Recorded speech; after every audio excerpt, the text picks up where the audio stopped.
Hello everyone. Hello. Hi. Hi. Hello. Hello, hello.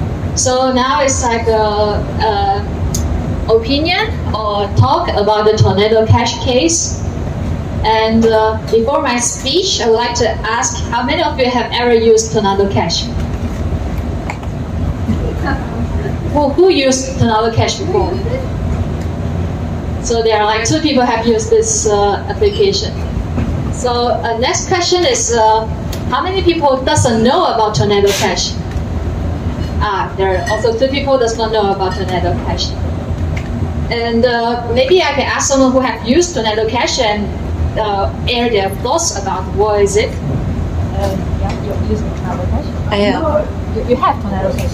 I've used it in the past. Yeah, can you tell me, so what do you use it for? Or why do you use it and what do you feel about it? Maybe someone else. Someone else have ever used Tornado.Cash would like to talk about? Huh? Anonymous. Anonymous.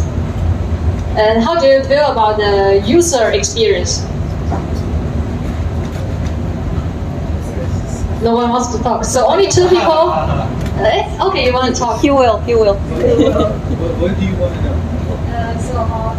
What do you think about Tornado.Cash's user experience and do you use it more? It was pretty straightforward. Straightforward? Yeah. Because I could come back and collect with my private key. Come back with your private key? Yes. For the new wallet. For the new wallet. And why do you use it? I used it for testing for some of my applications. And do you use it to like secure your funds, address, transactional history? I only use it for educational purposes. Only Correct. But it's not this app is for privacy solution, not an educational solution. Correct. Yeah. So I've got so what people use it for, like there are like 3 people have used Tornado.Cash, one does not to talk, and now one says for educational purpose. So now before overall my speech, later on I will tell you about what is Tornado.Cash. So first of all, I would like to introduce myself. So I'm Clara Lin, I'm a lawyer, and I know 7 languages. So like Russian, Spanish, English, Dutch, German, Chinese Mandarin, and Chinese Cantonese. Who of you know the above languages except English? You know what language? What language do you know? Chinese. You know Chinese? Oh, yeah. Oh, awesome. You? German. German. Oh, Shun. Same. Same. You're from Germany. Greek, German, English. Oh, you're from Germany. No. Greek, German, American. Oh, Greek. Du bist you American, right? Okay. So yeah, so I know quite a few of languages, but actually I'm a lawyer. Languages study is like my hobby, and my specialties is in all the legal stuffs. I'm a full stack lawyer in all the legal matters. You can consult me, and I'm also a crypto lawyer and have a lot of experience in the blockchain technology. And I have done my master's thesis both in China and in Europe. Both in China and Europe, in the Hamburg University, Rotterdam University, and Aix-Marseille University, where I studied law economics. And I've done my Master of Laws in Beijing University of Foreign Studies. And I'm also a law practitioner, and I practice law as my career. So first of all, let's talk about Tornado.Cash. So what's happening with Tornado.Cash now? It is totally gone. So as you enter the domain of Tornado.Cash, you cannot find the site. And then the Tornado.Cash is said that it's a rebound banned last month. So when you are looking for Tornado.Cash, you cannot enter it now. So Tornado.Cash, what is it? It is an open source, decentralized, non-custodial protocol on blockchain. Actually, it is just smart contracts. So Tornado.Cash is not an institution, it's not an entity, it's just composed of smart contracts. Tornado.Cash actually, why it's built is like an initiation to protect the privacy. So it's like a mixing service. So when you are sending funds on blockchain, you send from A people to B people. Everything is seen on the blockchain. There's no privacy on blockchain. But with Tornado.Cash, you send it to the mixer of Tornado.Cash, and then they mix, and nobody knows where this funds is come from. So it's actually like a tool designed for privacy protection. So next, yes. So what's happening now? So what's happening with this Tornado.Cash? Why it's like bringing to people's eye? So what's happening now is like first one, as mentioned, Tornado.Cash is already banned to use. And then second is that the U.S. Department of the Treasury added the S&D list. What is this list? I will explain later. Including Tornado.Cash and also the Ethereum addresses, which is on the Tornado.Cash. And if you are on this list, and then you will be blocked of your financial activities, and also people cannot send money to you. You cannot get sponsored by the people, so you are just getting trouble with financially. And the third one is also what is creates the biggest discussion and biggest movement now is because Amsterdam-based software developer Pertsev is accused of using this is accused of creating open source code that is used by Tornado.Cash, and he is detained for already up to today 43 days now without any charges. So Alex is accused in Netherlands, and that's why people are getting very great concern about the privacy in blockchain and also about the safety to create any privacy protecting apps. So if it's a problem, I get into jail if I create something protecting privacy and then it's open source. So it's like a big threat to the privacy protection in the blockchain field. That's why it creates such a great movement, and why it's important for people to know the case and pay attention to the case.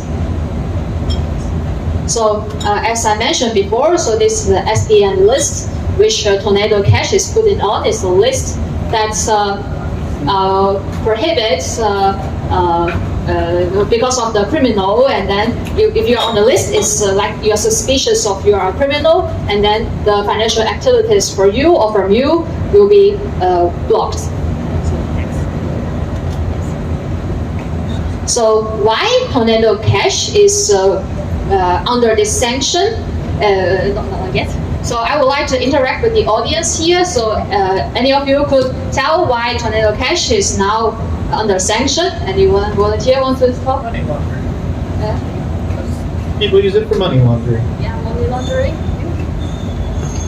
How dare you? It's because North Korea was involved, and North Korea was involved in using Tornado.Cash to hide money, and so the US gets nervous with anything that comes from North Korea, so they overreacted and banned the addresses. You want to talk? No. Anyone still want to say why is this under sanction now? Okay, so yeah, it's very sure. So one of our guests says because of the money laundering concern. Another guest say about the Korean, North Korea is using it, so the US is quite worried now. So the reason, the main reason for sanction is because there's a Lazarus group of so many money stolen crypto in relation to Tornado.Cash.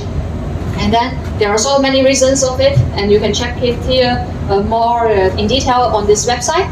And also it's about money laundering incidents. It's also most important that nobody can trace the transfer of the funds, and the government is have a very great concern of where this money is coming from and where will it go. Will it be financing the terrorists? Will it be like money laundering? So that's why Tornado.Cash is under this problem. So next, we'd like to talk about the sanctionability of Tornado.Cash. So if Tornado.Cash is sanctionable, if sanctionable. So any audience want to talk? Do you think Tornado.Cash is sanctionable?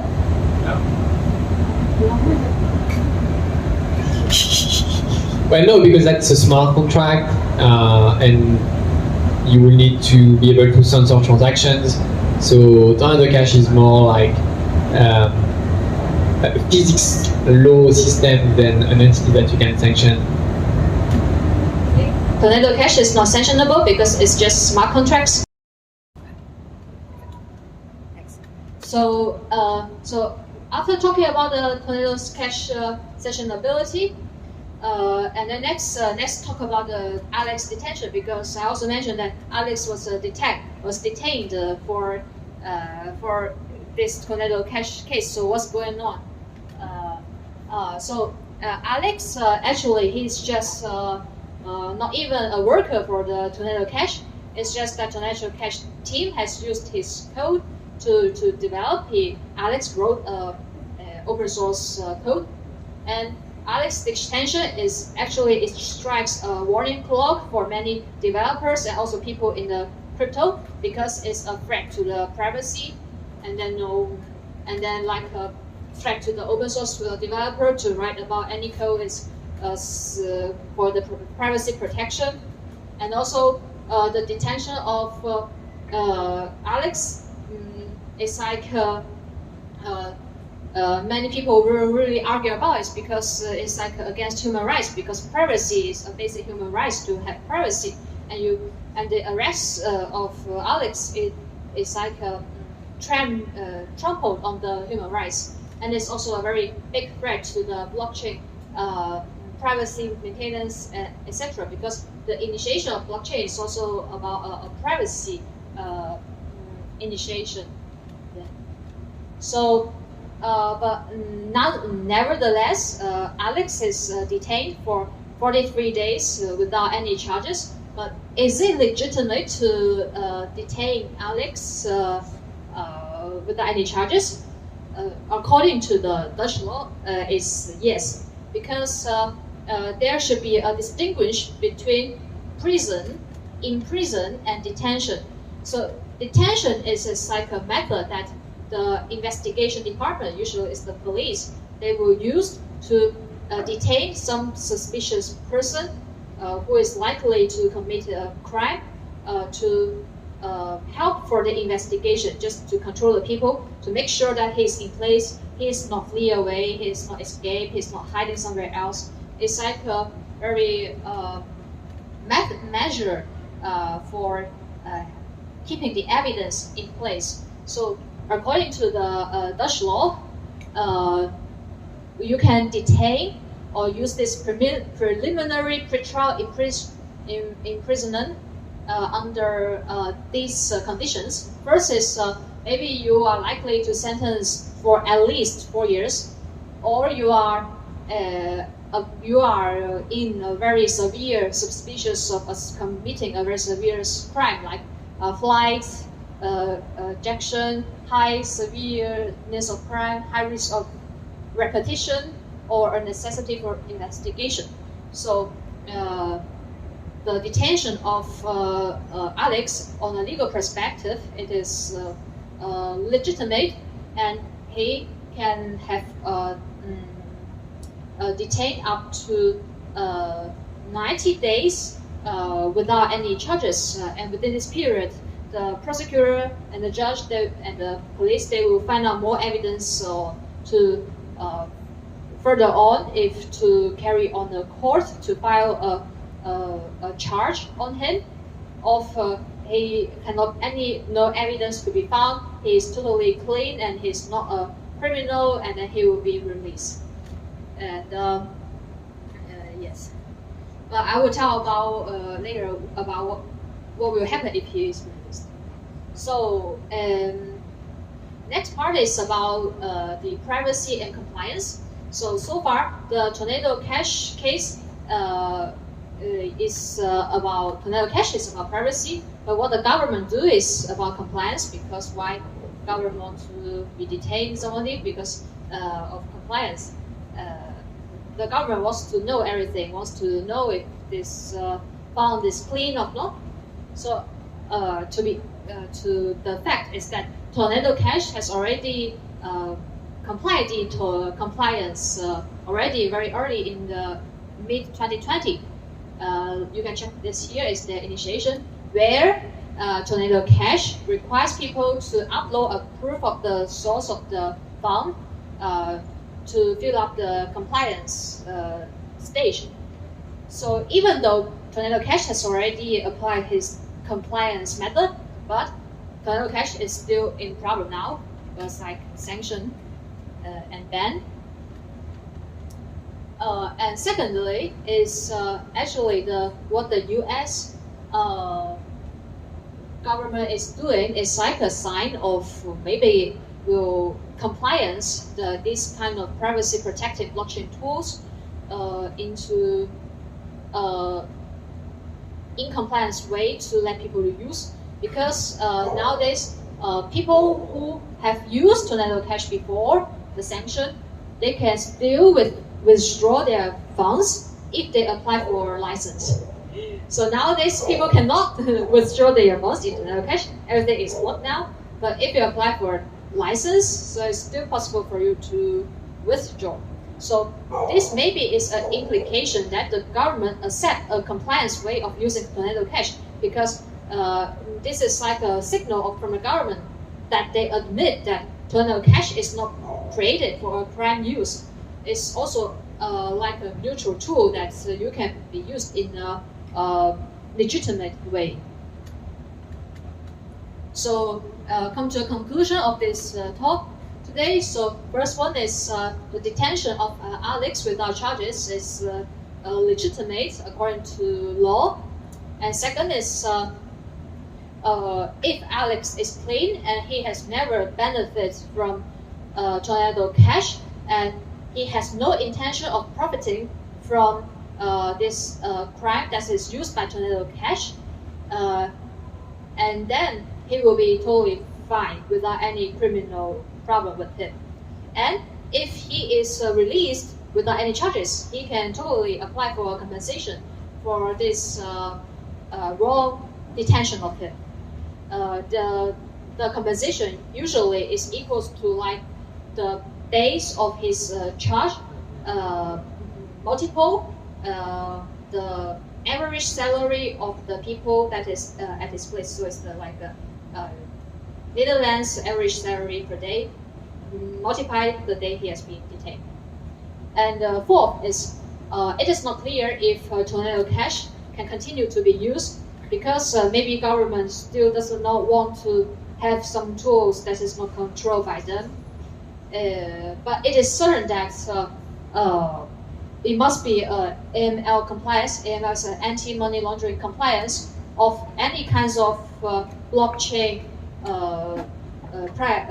blockchain mixer of privacy protection tools, and must be used. Like this AML compliance could be like a proof of the source of the funds and where the funds is come from, and also KYC, know your customer. Many tools of the AML compliance would gradually will be required if needs to stay peace with the law, no problem with the police. So, actually, this is almost the end of my speech. And so, if there are any question for you, you can ask. Any question? Is Tornado.Cash the only system performing such service? And if there are others, have they faced the same problems? Yeah, thank you for your question. Definitely, Tornado.Cash is not the only platform that providing this service, and there are a lot of this kind of this deleting your trace of transfer for your privacy. There are like some big ones, leaks the feed or something. There are a lot, but Tornado.Cash is very big. And then actually for a whole Tornado.Cash, only Alex is arrested in the Netherlands. The total Tornado.Cash team has not been arrested, and Alex actually is not a worker for Tornado.Cash even.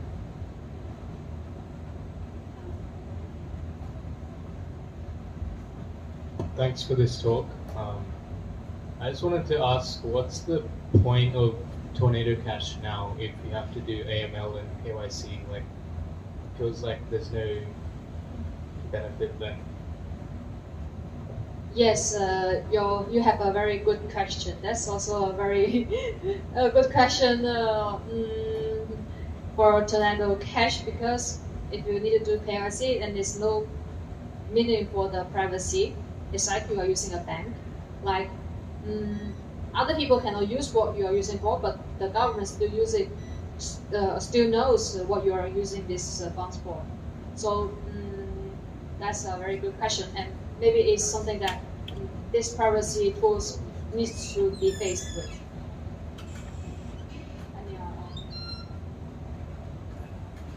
How is KYC any different than legally doing your taxes? Yeah, like if you're filing your taxes, like following the law, how is KYC any different? You still have to report all your transactions? I'm saying when I file my taxes, I have to give all of this information to the government anyways. So if I fill this form out and I'm giving this information to the government, how is that any different than filing my taxes? Like, they're gonna know either way. Because not everybody file their full income to their taxation organs. Yeah, that's the problem. So, yeah.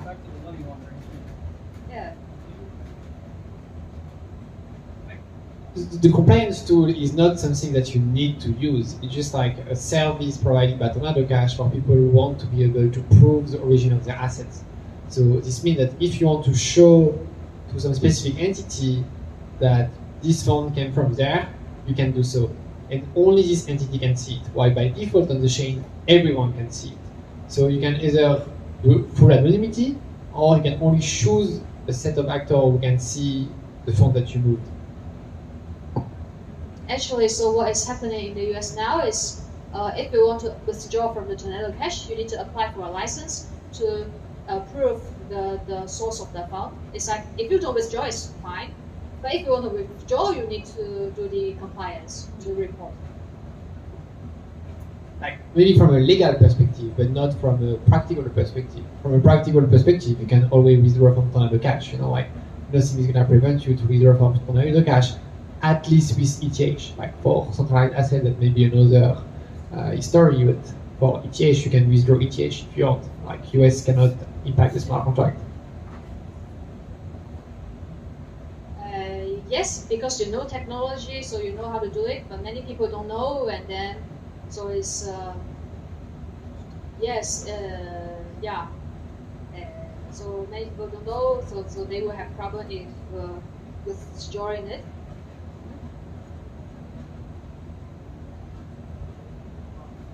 So any more questions? I don't know.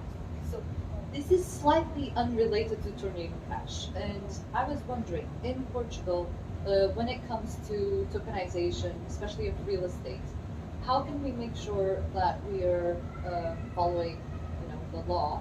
And if you know of any lawyers that specialize in like security tokens here, or if you would be the person, because I imagine this is different from country to country, and would you be the person to contact when it comes to Portuguese, like, securities law?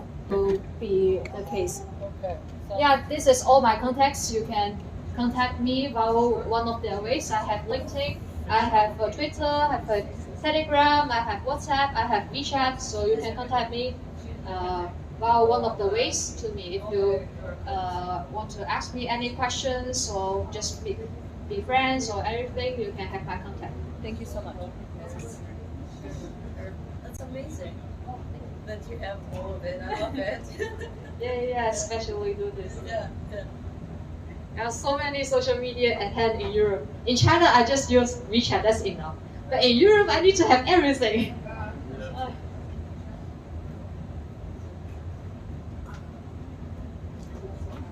Sorry. In Thailand, they use Line. Oh, yeah, but I don't have mine. I know. We don't have it. We lived in Thailand for a few months, and we had Line. Yeah. And if you add me as a friend, you please say Lisbon blog talk, so that I know where you come from.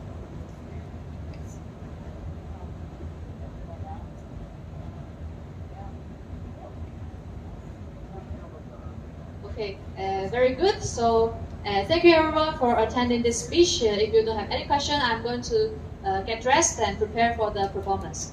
Thank you. Thank you.